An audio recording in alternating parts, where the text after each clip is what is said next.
नमस्कार, मेरा नाम है प्रभाकर द्विवेदी। आप देख रहे हैं फास्ट न्यूज इंडिया। उपस्थित हूं आपके बीच तहकीकात के चौथे एपिसोड में। देश का सबसे बड़ा प्रश्न है, क्या 1 जुलाई से खुलेगा स्कूल? तो आज हम करेंगे इसी पर तहकीकात, तो बने रहिए मेरे साथ।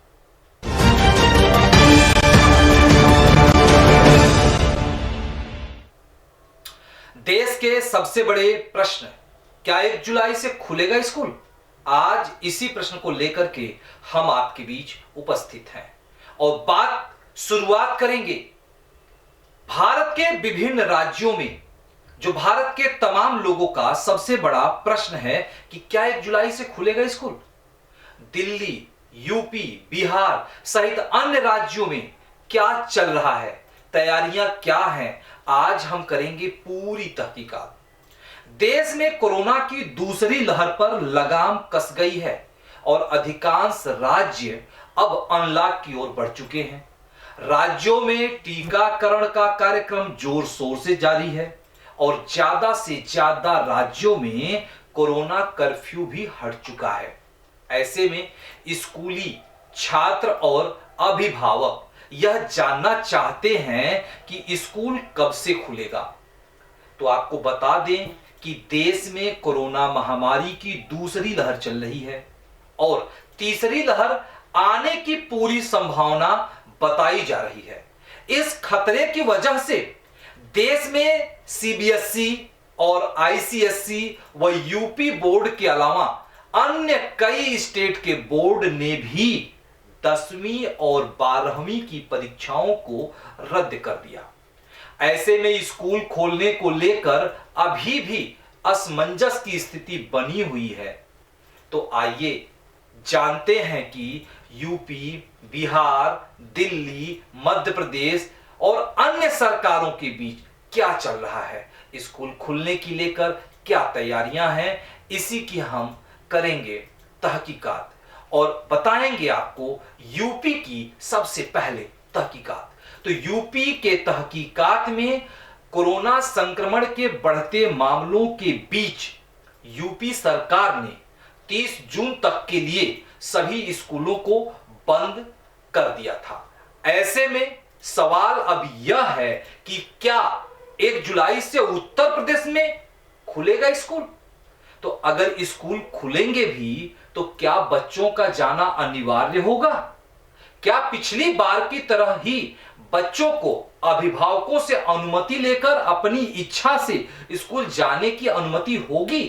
इन तमाम सवालों के जवाब के लिए जब मैंने प्रदेश के शिक्षा विभाग के अधिकारी पीएन सिंह से संपर्क साधा तो उन्होंने बताया कि प्रदेश में स्कूल 1 जुलाई से खुल तो सकते हैं।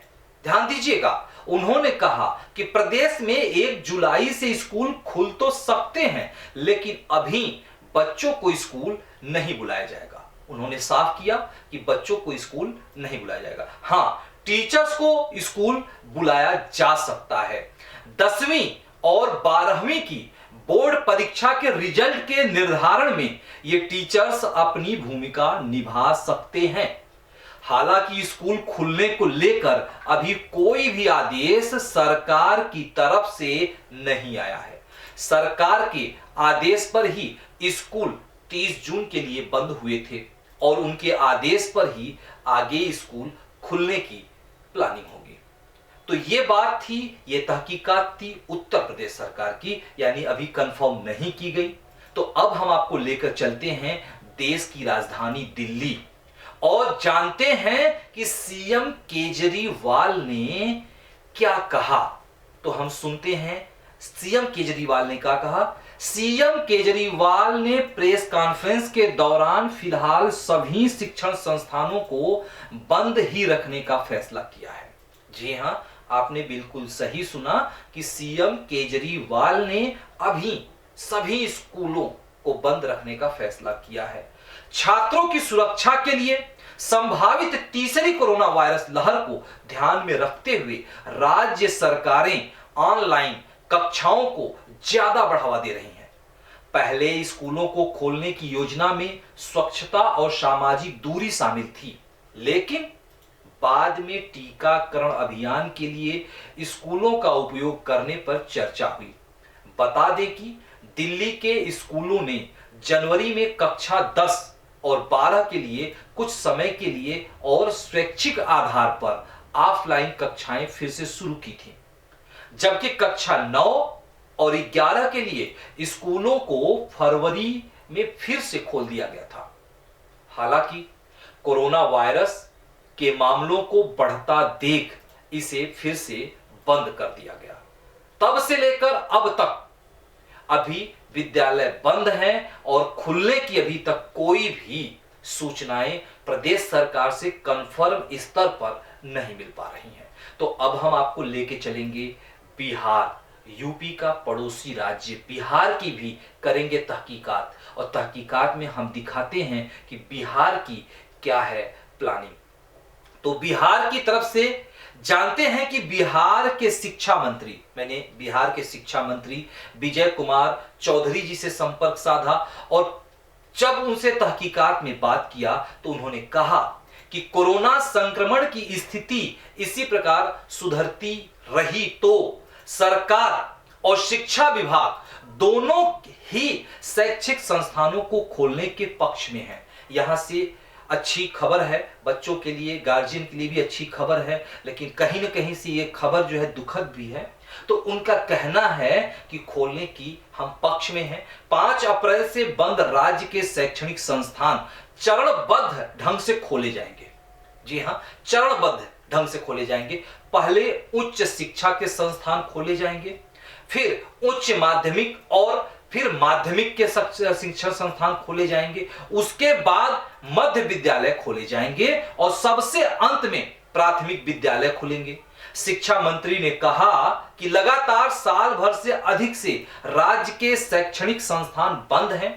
इसका बच्चों के शैक्षणिक कैरियर और सीखने की क्षमता पर प्रतिकूल प्रभाव पड़ रहा है। जी हां, आपने बिल्कुल सही सुना कि बच्चों के सीखने की क्षमता पर प्रतिकूल प्रभाव पड़ रहा है। इसलिए सरकार और विभाग की चाहत है कि हालात बेहतर रहें तो जुलाई में शैक्षणिक संस्थान खोल दिए जाए, लेकिन अभी कंफर्म नहीं है। यानी यदि हालात सुधरा, क्योंकि अभी आज 16 जून है और अभी सरकार के पास 14 दिन का वक्त है, तो 14 दिन में हालात यदि सुधरता है तो 1 जुलाई से शैक्षणिक संस्थान खुल सकते हैं। तो अब हम अपनी तहकीकात को आगे बढ़ाते हैं और आपको लेके चलते हैं हरियाणा, और हरियाणा की तहकीकात करते हैं और दिखाते हैं कि हरियाणा की तहकीकात, हरियाणा सरकार ने प्रदेश के सभी स्कूलों में बच्चों की छुट्टियां 30 जून तक बढ़ा रखी है। आज 16 जून है, बच्चों को ऑनलाइन पढ़ाई के लिए क्लासेज खोल दिए गए हैं। यानी यह खबर हरियाणा से है कि बच्चों के लिए ऑनलाइन क्लासेज जो है आज 16 जून बुधवार से खोल दिए गए हैं। तो ये खबर हरियाणा सरकार से आ रही है। तो अब हम बात करेंगे तहकीकात में। जैसा कि आपको मैंने बताया, उत्तर प्रदेश का हाल बताया, राजधानी दिल्ली का हाल बताया, पड़ोसी राज्य बिहार का हाल बताया, हरियाणा का हाल बताया, और खबरों को, तहकीकात को एक ही पता चलता है कि अभी कोरोना जिस तरह से कम हो रहा है उस तरह से करीब हम बात 50-50 की कर लेते हैं। जो अभी सरकार के मंत्री, शिक्षा विभाग के मंत्री, अधिकारी जिनसे बातें हुई और उनके बातों के आधार पर लगता है कि 1 जुलाई से शिक्षण संस्थान खोले जा सकते हैं। हालांकि अभी 14 दिन की बात है, तो तहकीकात हमारी जारी रहेगी और कल की तहकीकात में हम आपको दिखाएंगे, कल की तहकीकात में हम आपको दिखाएंगे कि पीएम मोदी, ध्यान से आप सुने, कि कल के तहकीकात में दिखाएंगे कि पीएम मोदी का बिहार का हनुमान कौन है। जी हां, बिल्कुल आपने सही सुना कि पीएम मोदी का बिहार का हनुमान कौन है। तो कल का 5वां एपिसोड देखना ना भूलें मेरे साथ। तब तक के लिए मुझे दे इजाजत। बने रहें आप फास्ट न्यूज इंडिया पे, क्योंकि यहां खबरों का सिलसिला कभी नहीं रुकता और हम दिखाते हैं हर खबर पर नजर। जय हिंद।